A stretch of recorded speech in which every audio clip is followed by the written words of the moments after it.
안녕하세요. 오늘 강연하기 이전에 저 중앙고 출신이에요. 네. 여러분 너무 반가워요. 너무 반갑고 어릴 때는 정말 여기가 되게 싫었었거든요, 학교가. 근데 지금 이렇게 다시 모교에서 이런 자리를 가질 수 있게 돼서 정말 좋았고 오늘 계속 돌아다니면서 일찍 와서 돌아다니면서 옛날 기억도 떠올리고 그랬는데 너무 반갑습니다, 후배 여러분. 네.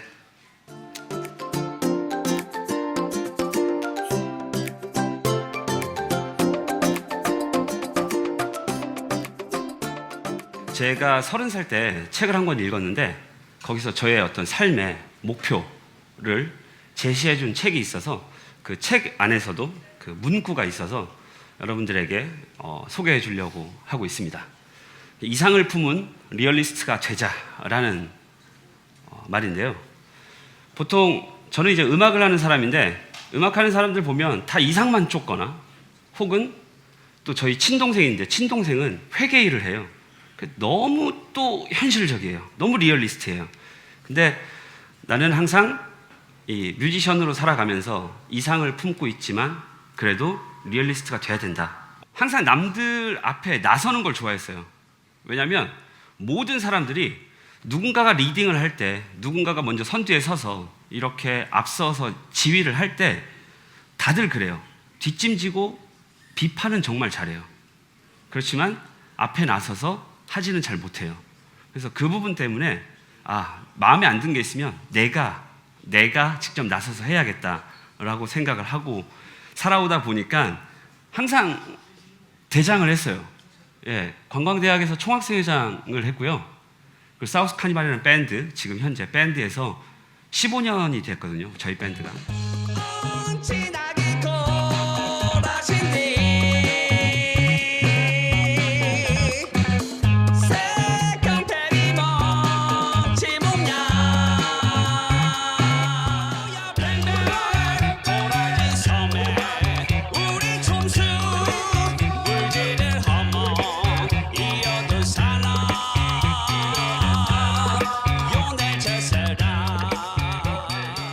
체게바라 평전.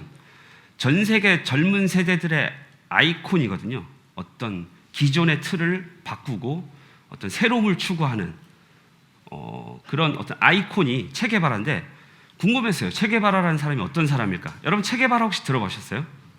체게바라라는 사람이 너무 궁금해서 체게바라가 누군지 몰라도 저 얼굴 그림의 스티커라든가 뭐 어떤 굿즈들이 정말 많이 돌아다녀요. 전 세계적으로. 그래서 정말 궁금해서 저는 뭐 책을 잘 읽지 않는 사람인데 한번 읽어봤어요. 도대체 어떤 사람일까? 이 문장이 가장 기억에 남았어요. 우리 모두 현실주의자가 되자. 하지만 가슴에는 그 불가능한 어떤 그런 꿈을 꼭 품고 있자. 이 말에 저는 뭔가 이거다라는 생각을 하게 됐어요. 체게바라는요 아르헨티나 출신이고 그리고 의사예요. 의사인데 대학을 졸업하고 의사로 부임을 하기 이전에 이제 의사가 되기 전에 오토바이를 타고 전 세계를 돌아다녔었어요. 사람의 몸을 치유하는 것도 의사이지만 사람들의 마음을 치료해야겠다라고 생각을 하면서 핍박받는 나라에 가서 혁명가가 됩니다. 그래서 쿠바에 가서 혁명가로 활동을 하는데 체게바라 하면 쿠바 혁명의 아이콘이지만 실질적으로는 쿠바 사람이 아니죠. 쿠바 사람이 아니고 아르헨티나 출신이에요. 이 사람이 정말 멋있었어요. 여러분들이 의사라는 직업이 됐는데 버리고 갑자기 혁명가가 될 수 있을까요? 웬만한 용기가 아니고선 그렇게 될 수가 없겠죠. 부모님도 엄청 싫어하실 거고, 그렇죠? 저 같아도 만약에 내가 의사라면 혁명가 안 할 것 같아요. 뮤지션도 안 할 것 같고. 근데 이 사람이 정말 멋있더라고요. 저런 용기를 낼 수 있는. 그래서 이 사람의 책을 읽고 나는 어떻게 해야 될까? 내 삶에 적용을 해야겠다라고 생각했어요. 내 삶에 적용할 수 있는 방식이라든가 이런 거에 대해서 정립을 해야 되는데 가만히 생각해 봤어요. 내가 살아감에 있어서 하고 싶은 것과 해야 하는 것과 할 수 있는 것, 이 세 가지로 나뉘더라고요. 저는 이 하고 싶은 것, 할 수 있는 것, 그리고 해야 하는 것. 저는 세계적 락밴드가 되고 싶었어요. 여러분 메탈리카 아시죠? 메탈리카라는 락밴드 아세요? 예, 전 세계적인 되게 유명한 메탈리카인데 섭외비가 한 40억, 50억이 돼요. 예, 근데 그 메탈리카가 4인조 그룹인데 메탈리카가 우리나라에 내한을 올 때 전 세계를 띄우고 전 세계 세대를 띄우고 스텝만 400명이 따라와요. 그리고 7시에 공연이면 9시까지 안 나와요, 무대에. 사람들이 막 열광하고 이제 7시 됐으니까 뭔가 이제 막 나와라 메탈리카 이러는데 계속 안 나오면 막 지치고 나중에 화가 날 때쯤에 나오는 거예요. 그러면서 뭔가 더 극적인 거를 연출을 하죠. 근데 그게 만약에 우리 팀이었으면 바로 쫓겨나겠죠. 근데 메탈리카는 그게 가능해요. 되게 좀 뭔가 부와 명예를 갖고 있는 세계적인 락밴드가 하고 싶었어요. 멋있는 거 좋아하잖아요, 여러분들. 나도 되게 멋있는 게 하고 싶었거든요. 근데 5년 동안 하드코어 락 밴드를 했었어요. 잘 안 되더라고요. 5년 동안 했는데도. 정말 열심히 했어요. 모든 것 다 버리고 제쳐두고 5년 동안 그걸 열심히 했는데 안 돼요. 락이 뭘까요? 락. 어떤 저항 정신이거든요. 근데 사실 저는 그렇게 저항을 하고 싶은 생각이 없었어요.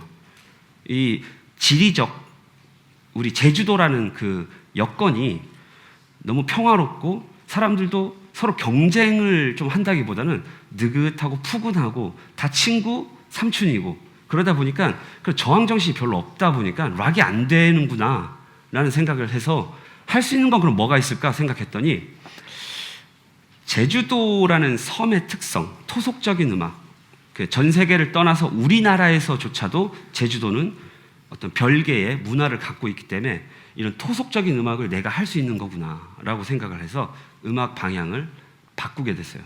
음악 방향을. 근데 해야 하는 것에 막히기 시작하더라고요. 나의 모든 시간을 투자해서 내가 할 수 있는 거에 올인하고 싶었는데 나이가 30이 다 될 때까지, 그때 당시에 30이 다 될 때까지 일을 안 하고 있으면 부모님이 뭐라는 건 둘째치고 친구들의 어떤 그 시선이라든가 주위 사람들의 시선이 너무 싫었었어요. 우리나라에서는 편의점에서 일을 하면 알바라고 하잖아요. 근데 정말 편의점을 어떤 사명감을 갖고 일을 한다면 직업이 될 수 있는 거예요. 그렇죠? 그러지 않을까요? 우리가 한번 생각을 전환을 해봐야 돼요. 사람들은 알바와 직업에 대해서 나누는데 청소부 일을 한다. 그거에 대한 사명감을 갖고 있고 난 이 직업이 너한테 너무 잘 맞아. 그러면 그게 직업이 되는 거다라는 거에 대해서 좀 충격을 받았어요. 그래서 해야 하는 것도 무조건 해야 되기 때문에 안 할 수가 없으니까 그럼 음악 관련된 일을 하자. 그래서 여기저기 막 기타 수업을 다니고 그랬어요. 그러면서 그렇지만 항상 마음속에는 내가 하고 싶은 거에만 좀 할 수 있는 거에만 좀 올인하고 싶다. 그런 생각을 하면서 항상 꿈을 꿨었는데 계획을 잡기 시작했어요. 이루려면 어떻게 해야 되느냐. 그러니까 할 수 있는 것과 해야 하는 것 두 가지를 다 누리려면 나만의 생활 패턴을 만들어야겠다라고 생각을 했어요. 8시간 수면을 하고 8시간은 일을 했어요. 정말 기타 가리키러 정말 많이 다녔어요. 여기저기. 제주도 곳곳을 다 돌아다니면서. 그리고 나머지 8시간은 친구도 안 만났어요. 친구도 아예 안 만나고 뭐 동호회 활동, 뭐 운동 이런 거 아무것도 안 하고 오로지 연습실에서 음악 활동만 했어요. 꼭 해야 하는 경제 활동과 내가 할 수 있는 음악 활동 두 가지를 다 할 수 있겠더라고요. 근데 혹자는 누가 그렇게 얘기하더라고요. 그러면 직장인 밴드구나. 그냥 취미로 하는 밴드구나. 라고 어떤 세상의 잣대를 갖다 대서 얘기하더라고요. 근데 직장인 밴드고 동호회 밴드면 어때요? 대신 제대로 딥하게 하면 되는 거라고 생각을 했어요. 어떤 게 리얼한 건지, 어떤 게 나의 진짜고, 어떤 게 나는 부수적인 것인지 이런 경계를 스스로가 없앴거든요. 독한 마음을 먹고 2008년도에 사우스 카니발이라는 밴드를 만들었어요. 락 밴드를 이제 과감하게 5년 동안 해왔던 락 밴드를 과감하게 내려놓고 2008년도에 관악기가 들어가 있는 밴드를 만들겠다라고 했는데 주위에서 다 안 된다고 했어요. 왜냐하면 저는 음악을 전공하지 않았거든요. 저는 사회복지를 전공했어요. 음악을 전공하지 않았는데 기타나 뭐 드럼이나 베이스도 아니고 트럼펫, 트럼본, 색소폰이 이런 관악기가 들어가 있는 밴드를 하겠다? 주위에서 다 안 된다고 했더니 괜히 그런 마음 있잖아요. 보여줘 볼까 한번? 내가 꼭 보여주겠어. 라는 생각을 하면서 연습을 정말 많이 했어요. 저는 밴드에서 보컬도 하지만 트럼펫도 하고 있고 기타도 하고 있어요. 제가 트럼펫을 33살 때 처음으로 실물을 만져봤어요. 그냥 인터넷에서 제일 싼 거를 구매를 해서 너튜브를 보면서 계속 따라서 연습을 해봤죠. 처음에 말도 안 됐죠. 이렇게 소리도 이상하고 저렇게 해도 소리가 이상하고, 그래서 막 영상을 계속 찾아보면서 어떻게 하면 잘 부를 수 있을지 이런 거에 대해서 계속 연구를 하고, 그러면서 앨범을 막 내기 시작했어요. 앨범을 쭉 지금 보면 뭐 이거 말고도 더 있긴 한데 대표적인 앨범들이 이 정도로 해서 이제 앨범을 계속 발매했어요. 저희가 앨범을 내기 전까지는 제주에서 활동하고 있는 밴드는 앨범을 낸다라는 개념이 없었어요. 자연스럽게 직장을 갖고 결혼하고 아기를 낳으면 그만둬야 되는 게 당연한 게 돼버려 있는 그런 걸 보면서 이걸 한번 깨봐야겠다. 평생 40년 동안 한번 음악을 해봐야겠다. 한 밴드를. 그래서 저희가 사우스 카니발을 만들었을 때 막 목표가 뭐냐라고 얘기했을 때 음원 차트 1위입니다. 뭐 이게 아니라 내 남은 평생을 40년 동안 이 사우스 카니발은 밴드로 살아가는 거. 제주도에서 다 무시했었어요. 야, 음악 전공도 안 한 녀석들이 브라스 그렇게 소리도 이상하게 불면서 음악한다고? 야, 너넨 하지 마. 이렇게 무시당하고 그랬었는데, 삼천리 강산에 해방이 왔네. 서귀포 앞바다와 한라산에도. 오히려 서울에서 우리나라의 그런 오디션에 당당하게 뽑히고 나니까 달라지더라고요. 이제 이만큼 부와 명예를 가질 수 있겠구나 싶었는데 아무것도 없더라고요. 그냥 뽑힌 건 뽑힌 거예요. 끝이에요. 아, 알맹이가 없구나. 그냥 껍데기일 뿐이구나. 누구나 할 수 있는 거구나. 다른 뮤지션이, 제주에 있는 동료인 다른 뮤지션도 할 수 있는 거구나 라는 생각을 하면서 그 특색 있는 뮤지션들을, 전 세계 뮤지션들을 찾기 시작했거든요. 그랬더니 부두게임이라는 팀을 알게 됐어요. 부두 의식에 쓰였던 그 멜로디라든가 그런 음악을 그대로 가지고 와서 프랑스에서 편곡을 해서 세계 시장에 내놓은 거예요.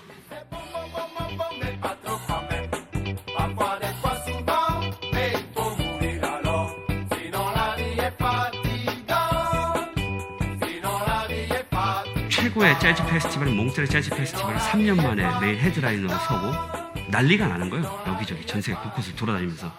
왜 이렇게 됐을까요? 연주를 세계에서 1등으로 잘해서? 아니죠.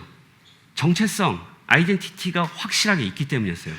우리만이 가질 수 있는 정체성, 아이덴티티를 찾아서 그거를 녹여내야겠다, 알맹이를 만들어야겠다라는 생각을 하면서 몬탁도르라라는 앨범을 냈어요.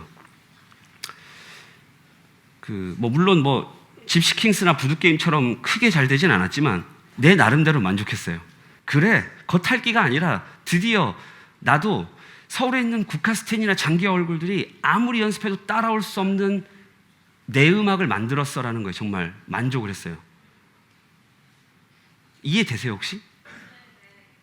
남들은 어이구 그거밖에 안 돼? 라고 하지만 나 혼자 됐어, 성공했어, 뭐 이런 거, 뭔가의 앞으로 내가 나아갈 방향을 찾아냈어라는 거에 대해서 너무 기분이 좋았어요.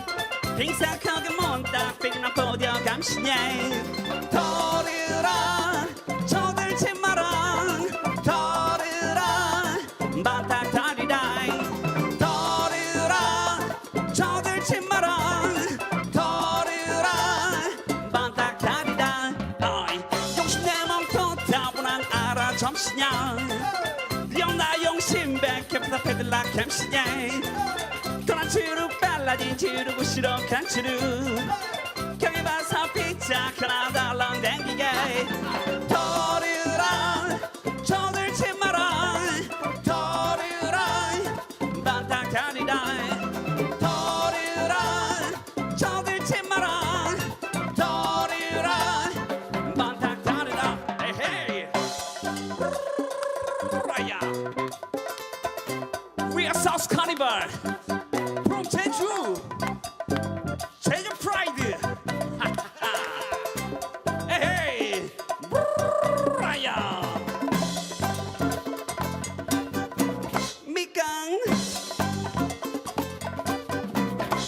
홀라봉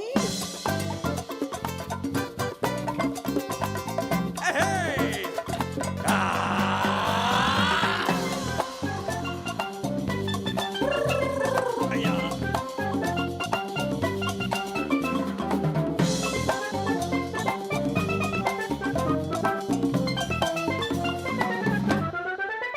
아이 터르라 저들 챔마라 터르라 만탁다리라 터르라 저들 챔마라 터르라 만탁다리라 터르라 터르라 터르라 만탁 터르라 터르라 터르라 터르라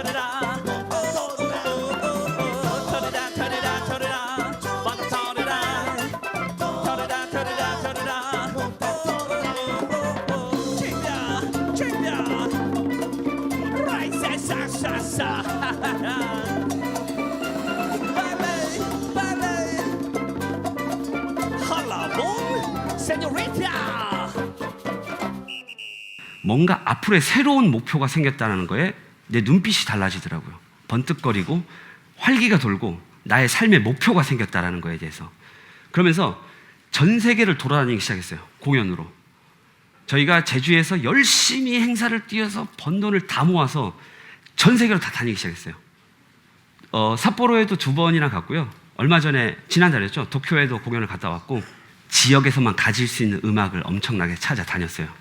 나도 그러면 우리도 우리만 할 수 있는 걸 이제 본격적으로 겉핥기가 아닌 알맹이가 들어차 있는 제주 음악을 만들어야겠다라는 생각을 갖고 저희 외할머니가 해녀셨거든요. 그래서 좀녀라는 앨범을 발매했어요. 좀녀라는 앨범 발매하고 그리고 제주의 전통 굿, 영등굿과 아프리카 리듬을 접목을 시켜서 위시즈라는 곡도 만들었고요. 현재 제주도에서의 어떤 그 느낄 수 있는, 공감할 수 있는 것도 만들어야겠다라고 생각해서 가지맙서라는 곡을 만들었어요. 이별을 했을 때 막 준 거 다시 다 돌려내. 쿨하지 못한 부분이 있어요. 나만 그랬나요? 그리고 뭐 업사이클이라는 앨범은 아까 얘기했던 수중 정화 활동을 하면서 그런 바다 속에서 느꼈던 그런 것들을 메시지를 전달을 음악으로 해야겠다 싶어서 이런 노래도 만들었고요. 15년 된 밴드라고 했잖아요. 멤버가 26명이 나갔어요. 다 세봤어요. 도대체 몇 명이 나갔을까? 26명이 나가더라고요. 그냥 무작정 열심히 하다 보면 되겠지 하는 시대는 지났거든요. 구체적인 계획을 제시해야 돼요. 구체적인 계획. 전 세계 지도를 펴놓고 그래, 일본에서 일단 후지락 페스티벌을 서자.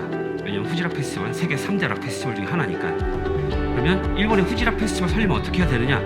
일본에 있는 지방부터 시작해서 투어를 다니면서 입소문을 내야 되고 팬덤이 확보가 돼 있어야 설까 말까 하는 거예요. 섭외가 될까 말까. 근데 어떻게 해서든 후지락 페스티벌을 3년 안에 작은 무대라도 좋으니까 서게 되면 그 이력을 갖고 중국 시장을 겨냥할 수 있어요. 중국에 가서 우리 세계 3대 락 페스티벌 후지락 페스티벌 섭외됐던 팀이다. 그 중국 시장을 겨냥하고 점점 서쪽으로, 동방박사가 움직였던 거에 반대 길로 서쪽으로 가는 거예요. 동남아를 가고 터키를 거쳐서 그리고 유럽을 가서 유럽에서 좀 더 활동을 더 많이 하고, 프랑스는 저희 같은 밴드들이 많거든요. 활동을 많이 하고 거기서 미국으로 넘어와서 그래미 어워드를 15년 후에는 가겠다라고 얘기했어요. 나중에 15년 뒤에 제가 만약에 그래미 어워드를 못 가면 어떻게 될까요? 야, 쟤 사기쳤어, 사기꾼이야라고 고소하지 않아요. 그렇지만 나는 15년 동안 그래미 어워드를 가기 위해서 진지하게 내 삶에 진지하게 임했어요. 그러면 그거는 다 누구 거다? 결국엔 내 것이다. 그리고 우리 팀의 것이다. 나중에 저보고 거짓말쟁이라도 상관없어요. 나는 내 삶에 열심히 했고 그래미 어워드를 가기 위해서 우리 멤버들과 함께 구체적인 계획을 짜고 달려가고 있고 달려왔고, 근데 남들의 시선으로 너희들은 목표를 이루지 못했으니까 너희는 실패, 이게 아니에요. 내 삶은 성공한 거예요. 그걸 위해 평생을 바쳤으니까. 그러면 그 목표를 이루기 위해서는 어떻게 해야 되느냐? 저만의 노하우인데요. 여기저기 막 떠들고 다녀요. 우리 그래미 어워드 갈 거다. 여러분 기억하세요. 여러분 지금 몇 살이죠? 17, 18? 보통 이 정도 되죠? 그러면 15년 뒤면은 몇 살이죠? 33? 32, 33살 때 그 배철수 아저씨가 진행하는 그 그래미 어워드에 저희가 나올 거예요 라고 여기저기 계속 소문을 내요. 거짓말쟁이가 되지 않기 위해서 내 스스로 나약해질 때도 그거를 꼭 증명해내기 위해서 여기저기 말해놓은 게 있으니까 열심히 해야겠다 이 생각으로 계속 달리게 돼요. 굴림에서 나가더라도 자기만의 확신을 갖고 멤버들에게 그 확신을 보여주고 가자라고 해서 이끌어줄 수 있는 사람. 여러분들에게 꼭 말씀드리고 싶은 거에 대해서는 제주 다음으로 저는 전 세계를 계속해서 움직일 거예요. 네. 제주어, 그리고 제주 문화, 제주의 과거의 문화, 그리고 현재의 문화, 그리고 앞으로 있을 문화에 대해서 계속 음악에 녹여내서 전 세계를 다니면서 사우스 카니발은 세계 정복을 할 겁니다. 제주 다음은 창피한 게 아니에요. 저는 여러분 시절에 딱 그랬었어요. 여러분 시절에 주민등록 뒷번호가 9라는 게 창피했었어요. 서울에 갔을 때. 그래서 자꾸 숨기고 그랬고 제주어를 안 쓰려고 노력했어요. 서울말을 쓰려고. 밥 먹었어? 아 그랬니? 막 이렇게 뒤를 올리면서. 근데 우리는 지금 이 안에 이 조그만 전 세계 지도를 폈을 때 보이지도 않는 제주라는 섬 안에 있지만 이게 창피한 게 아니라 전 세계 사람들이 와 신기하다. 야 저거는 정말 존경스럽다. 어떻게 저렇게 계속해서 이어져 나올 수 있을까? 저 문화 정말 부럽다라는 걸 우리는 서울도 아닌 제주에 있는 우리는 갖고 있습니다. 그렇기 때문에 제주적이라는 걸 어떤 창피하게 생각하지 마시고 당당하게 리더로서 제주다움을 갖고 나서기 바랍니다. 감사합니다.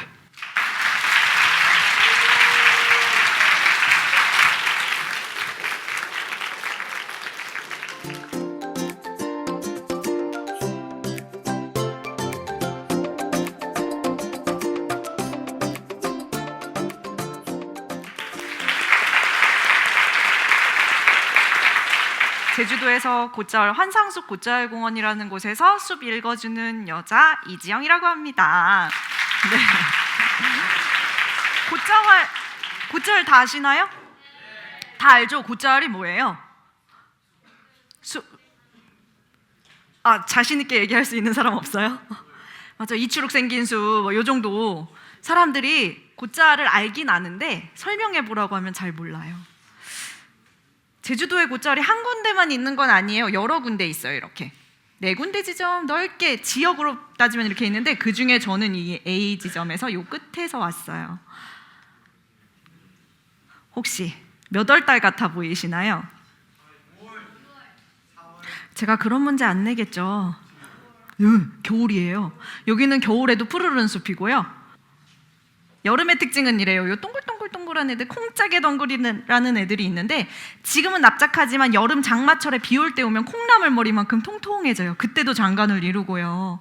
곧자월요 찾아보면 진짜 어렵게 설명되어 있어요. 뭐 암개석 위에 형성된 북방한계선 식물과 남방한계선 식물이 공존하는 생태보존 가치가 높은 지역이다 이렇게 말한단 말이에요. 그러니까 제주도 사람들도 곧자월을 잘 몰라요. 이거 하나만 기억해 보세요. 바닥에 흙이 없다. 흙이 없어요. 저기 돌틈 사이에 구멍들 많은 거 보이세요? 흙이 있었으면 저 구멍들이 다 막혀 있었을 텐데 흙이 없다 보니까 지하 공기가 자꾸 새어나와요. 지하 공기 한 15도쯤 돼요. 여름에 15도 바람 삐져나오면 어때요?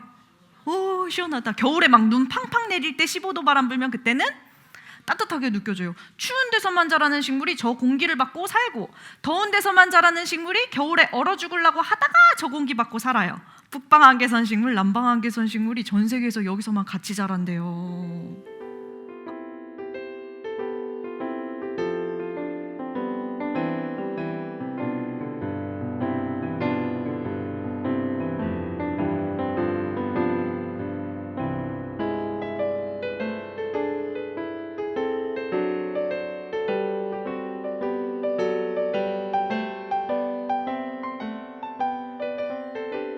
곧이라는 제주도 사투리랑 자왈이라는 사투리가 원래는 따로 쓰이던 말이에요. 곧은 제주말로 숲이에요. 자왈은 뾰족뾰족한 가시덤불들이 우거져 갖고 못 들어가는 땅이 자왈이에요. 자, 이제는 좀 곧자왈이 보이나요? 그리고 그 곧자왈 안에서 살아가는 생명들의 이야기가 보이나요? 얘네 어떻게든 살아보려고 햇빛 받으려고 억척스러운 환경에서도 버티면서 산 나무들이 사는 곳이 곧자왈이에요. 이제 본격적으로 제 얘기를 들어가 볼게요. 저예요. 귀엽지 않아요? 여기서 4월 5일 날 동그라미 찾아 있는 거 보여요? 제가 제일 싫어했던 날이에요. 무슨 날이에요? 식목일. 너네 식목일 날 나무 4,000그루 옮겨 심기 해본 적 있어? 저는 매년 했어요. 농촌에서 자랐거든요. 학교 다녀오면은 책가방 부리고 막 감자밭에 가고 그랬었어요. 근데 땅이 없는 집이었어요. 저희는 농촌에 살긴 했지만 아버지가 나무를 진짜 좋아해서 요만한 까느다란 분재, 예전에 분재라고 해서 나무를 모양을 만드는 걸 좋아하셔갖고 다른 밭, 남의 사람 밭을 빌어서 거기다가 심었다가 그 다음에는 다른 밭에다가 옮겨 심고 그거를 계속했어요. 근데 이게요, 몇십 년을 키워야 돈이 되는 일이에요. 그러고 한 며칠 물 안 주잖아요? 다 죽어버려요. 10몇 년을 키웠는데 며칠 물 안 주잖아요? 죽는 그런 일이에요. 자, 그래서 그렇게 자란 저는 어떻게 되는 줄 알아요?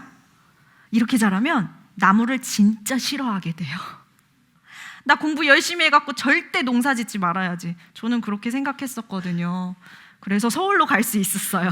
그 생각 덕분에. 서울에서 연구소를 다녔었어요. 근데 과거형이에요. 초나이피가 어디 안 가요. 이 지긋지긋한 숲이 그리워서 되돌아왔어요. 되돌아온 이후에 가장 큰 밑바탕은요, 아버지 때문이에요. 여러분들 직업을 생각하는데요, 너무 열심히 일하지 마세요. 너무 열심히 일하는 기준은 내 몸이 상할 만큼 일하지 마세요. 저희 아버지가 은행 업무 25년 근무하셨던 분인데요, 잤다가 일어나니까 오른쪽이 마비가 되셨어요. 그때 나이가 47살이에요. 엄청 젊었잖아요. 나는 열심히 살아왔는데 나한테 돌아온 게 반불구라고 생각해 보세요. 말을 못했어요. 말도 못하고 손가락도 까딱을 못해요. 다음날 당장 퇴직을 할 수밖에 없어요. 그래서 서울로 가서 재활치료 받고 중환자실에 입원하기도 하고 그러고 나니까 퇴직금을 다 날렸어요. 너무 안타깝잖아. 그래서 제가 지금 곶자왈 해설을 하는 이 밑바탕이 아버지 때문인데, 아버지 덕분인데, 저희 집 뒤에 가시덤불 숲이 있었어요. 곶자왈이 있었어요. 저희 아버지가 숨어 들어갔어요. 퇴직금도 다 날리고 집에 내려오셨는데요, 이 모습을 보이기가 싫대요. 아버지가 열심히 교회 다니셨던 분인데도 불구하고 아프고 나니까 막 하나님도 엄청 원망했거든요. 그 주변에 직장 동료들이랑 그리고 마을 사람들이랑 교회 식구들이랑 계속 찾아오잖아요. 괜찮아질 거예요, 나을 거예요, 막 기도해 줄게 하는데 그때는 그게 싫대요. 왜요? 나는 이러고 있는데. 이 모습 보이기가 싫어서 누가 찾아오잖아요. 그럼 집 뒤에 숨어 계셨어요. 그 곶자왈 숲에 사람들이 안 들어오니까 당신 거를 길이나 내야지 해서 왼손으로만 까딱까딱 숨어 들어간 길이에요. 근데 그렇게 3년 동안 사람을 안 만나고 사셨어요. 그랬더니만 어떻게 된 줄 알아요? 오른쪽이 움직이기 시작했어요. 지금은 왕쾌가 되셨어요. 이게 저희 아버지의 48살 때 모습이고 이게 60이 넘어서의 모습이에요. 더 젊어지지 않았어요? 그래서 제가 내려왔어요. 우리 아빠를 살린 숲이라서 곶자왈에 참 감사했단 말이에요. 근데 서울에서 직장 생활을 하다가 연락을 받았어요. 우리 동네에 12년 전 얘기예요. 우리 동네에 편의점이 생겼대요. 와, 우리 동네에 편의점 없었는데 처음으로 생겼어요. 카페가 생겼대요. 야, 우리 동네도 도시다, 도시 했는데 휴가를 와서 내려왔는데 쭉 차를 타고 동강에서 내려오는데 양옆이 쌍글이 없어져 있는 거예요. 영어교육도시 신화역사공원 알아요? 테마파크? 원래 거기가 다 숲이었어요. 근데 저는 우리 동네가 발전하는 게 좋았거든요. 막상 이 풍경을 보면요, 눈물이 나요. 이거 누가 말해주지 않으면 모를 수도 있겠구나. 그리고 알려야만 뭔가 지킬 수 있겠구나라는 생각이 든 거예요. 그래서 6개월 휴직을 내고 내려왔어요. 근데 말이 좋아서 휴직이죠? 생각해 보세요. 백수 아빠랑 백수 딸이에요. 우리 뭐예요? 우리 곶자왈 좀 알려보자 해서 많은 사람들한테 숲을 알리는 건 파괴만 부를 뿐이에요. 그래서 한 명만 와도 숲 해설해줍니다를 모토로 걸고 환상숲을 구상을 했어요. 이렇게 막 계획을 세우고요. 이런 표지판도 하나하나 손으로 나무 잘라다가요 색칠하고 하면서 했는데 저희가 얼마를 투자해서 처음에 시작했을 것 같아요? 지금은 환상수 곶자알 공원이라는 곳이에요. 얼마 투자해서 시작했을 것 같아요? 투자 비용 헉, 돈이 별로 없었어요. 아버지가 오랫동안 일을 못했거든요. 얼마로 시작했냐면 맨 처음 시작은 17만 원이에요. 말도 안 되죠. 사는 집 창문에 모닝글로리에서 전사인쇄해서 이거 스티커를 붙였고요. 이거 나무 잘라다가 파갖고 이거 동네 삼촌한테 글자만 파달라고 해서 6만 원 드리고 이거 꾸리는데 17만 원이에요. 뭔지 알겠죠? 창문 닫으면 잠자는 안방, 창문 열면 구멍 뚫려서 매표소. 한 명만 와도 숲해설 해줍니다. 5,000원. 적어서 시작했어요. 손님도 왔을 것 같아요? 손님도 왔을까요? 주차장이 없었는데?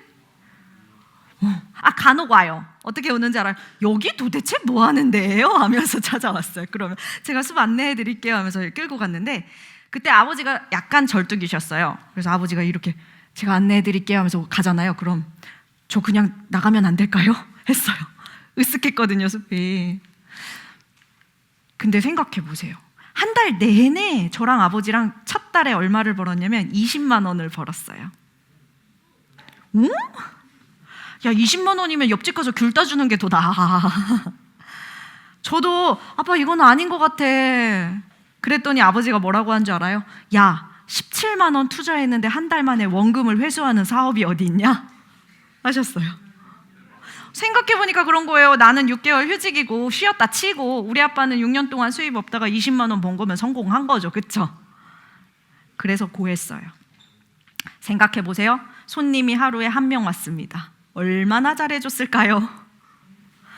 그때 우리 숲에 방문했어야 되는데 그때 오신 분들한테는요 숲에서 막 고구마도 같이 구워 먹고 하루 종일 놀다 가셨어요. 그분들이 뭐 해줘요? 입소문 내줘요. 그랬더니 그 다음 달에 저희가 40만 원을 벌었어요. 그 다음 달에 80만 원. 200배 성장 알아요? 그렇게 곱절이 커져서 지금은 12명의 해설사가 근무하는 숲이 됐어요. 여러분들, 모든 것은요 사람을 통해서 이루어집니다.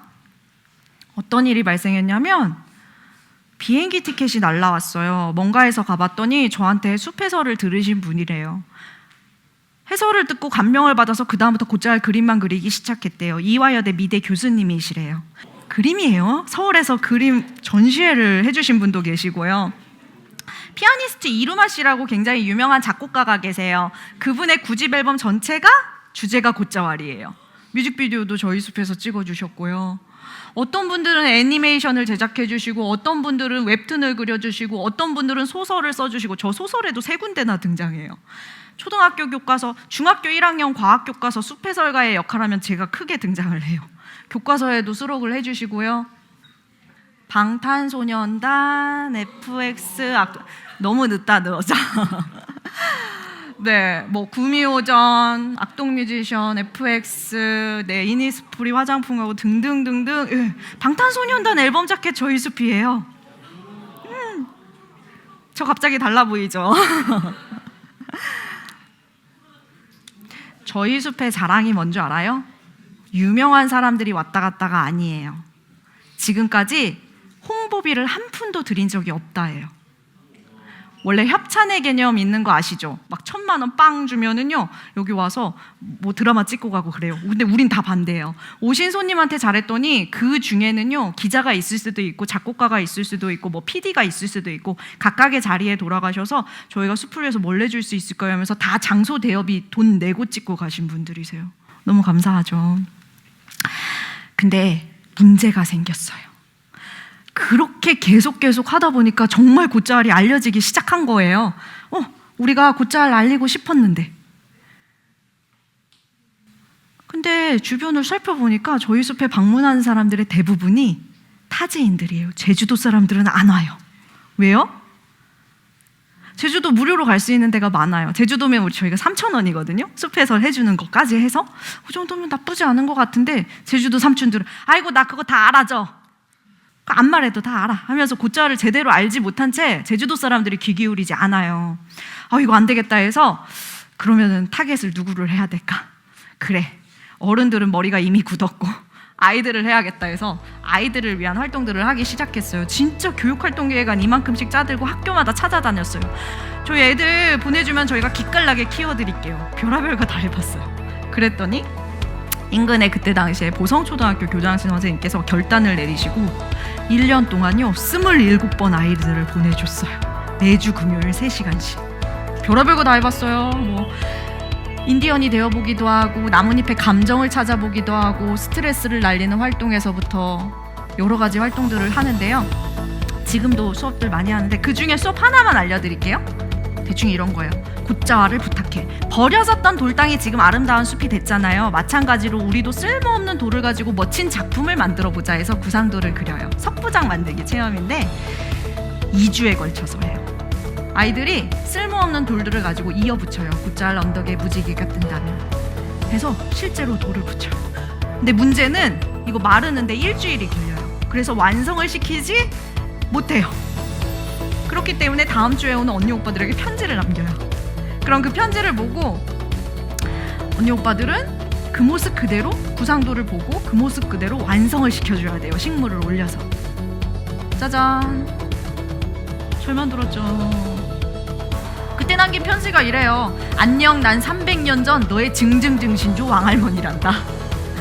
곶자왈은 세계 자연적 가치가 높은 곳인데 이곳을 하루아침에 없애버리려는 나쁜 사람들을 너가 잘 막아줄 수 있겠니? 왜냐하면 되돌리려면 몇 천만 년이 걸리니까.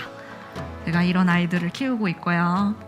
자, 아이들, 그래, 미래는 보장이 됐어. 근데 지금 당장 팔리는 곶자왈, 개발되는 곶자왈이 문제가 된 거예요. 그래서 고민에 또 빠졌어요. 왜냐? 저희가 환상숲이 계속 급성장을 하다가 한 6년쯤 됐는데 해설이 오잖아요. 넥타이를 메고 오신 분들이 진짜 많은 거예요.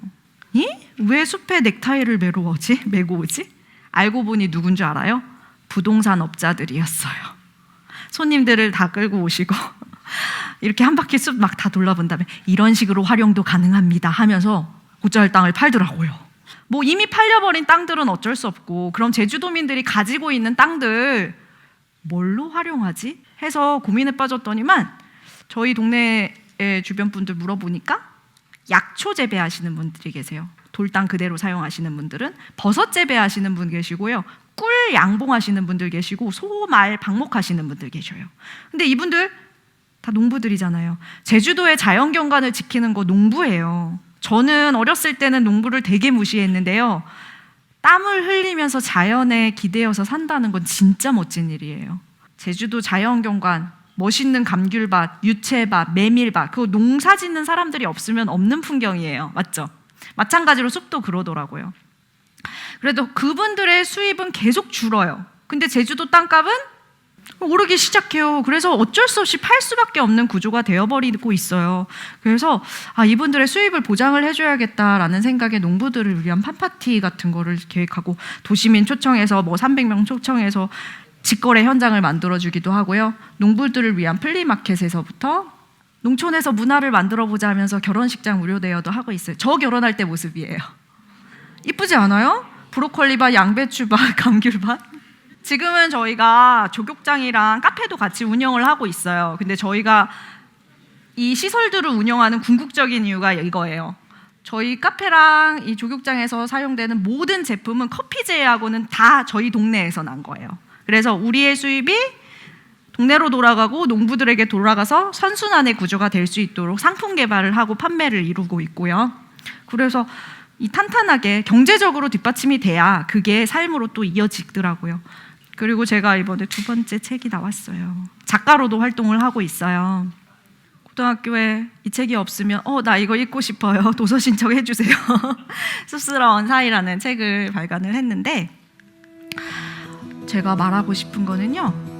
저는 목표가 딱 있고 그거를 따라가는 사람은 아니에요. 계획을 세워서 쭉 하는 사람도 아니에요. 근데 주어진 상황이 닥쳤을 때 그냥 두려워하지 않고 한번 해볼까? 조금 한 발 내디뎌 봐요. 그러면은요 그거에 관련된 또 다른 일이 생겨요. 그럼 또 한 발 내디뎌 보고요. 갔다가 이거 아닌 것 같아 하면 다시 한 발 되돌아오면 돼요. 그렇게 조금씩 하루하루를 보내다 보니까요 뭔가 커져 있더라고요. 이 책만 해도 그래요. 야, 나 책 써야지 해서 막 이렇게 했으면 책이 안 나왔을 거예요. 제가 그냥 봉사활동 한다고 아이누리라는 잡지가 있는데 거기 가정위탁지원센터에서 글 조금씩 개간지가 나오는데 글 무료로 해주면 봉사활동으로 올려주겠다 이렇게 해서 개간지를 그냥 봄, 여름, 가을, 겨울 1년에 4번만 글 한 번씩 써줬거든요. 근데 그게 10년이 모이니까 원고가 어마어마하게 뭉쳐진 거예요. 그 중에서 그냥 추려갖고 책 발간해 볼 생각 없느냐 주변에서 이렇게 해서 출판사에서 연락이 와서 이렇게 출간도 돼요. 이게 저희 숲의 10년 전의 모습이에요. 멋있어요? 환상숲 같아요? 아니죠. 지금의 모습이에요. 와, 진짜 달라졌죠. 근데 재밌는 게 뭔 줄 알아요? 제가 10년 전에는요 숲해설을 훨씬 더 잘했어요. 막 열과성을 다해서 했단 말이에요. 근데 그때 오신 분들은 아무리 열심히 해도요, 나 해설 너무 잘 들었어요. 근데 아가씨 젊은데 여기서 뭐해? 했어요. 뭔지 알겠죠? 안타까워했어요. 근데 지금 오시는 분들은 뭐라고 할까요? 와, 여기 살아서 좋겠어 해요. 저희가 몇 년 전을 기점으로 이 땅들도 다 사드렸어요. 와, 네. 그리고 자연환경 국민식탁에 위탁을 해서 이렇게 우리는 개발하지 않겠다라는 협약도 했어요. 그래서 보호를 하고 있고 10년 전의 모습과 지금의 모습 진짜 다르죠. 제가 달라진 게 하나도 없거든요. 오늘도 그냥 똑같이 숲해설 하다 왔어요. 같은 장소에서 같은 말 하고 같은 일 반복하고 있는데 그 반복되는 하루하루를 무시하지 마세요. 그게 쌓이면 커다랗게 되니까요. 너네 지금 공부하는 거 나 오늘 뭐 태도 안 나는데 하는데 그 하루하루가 쌓이면 커지는 거예요. 아셨죠? 자, 한번 여쭤볼게요. 저의 직업은 뭘까요? 숲해설가? 네. 작가도 되고요. 저 웨딩 플래너도 되고요.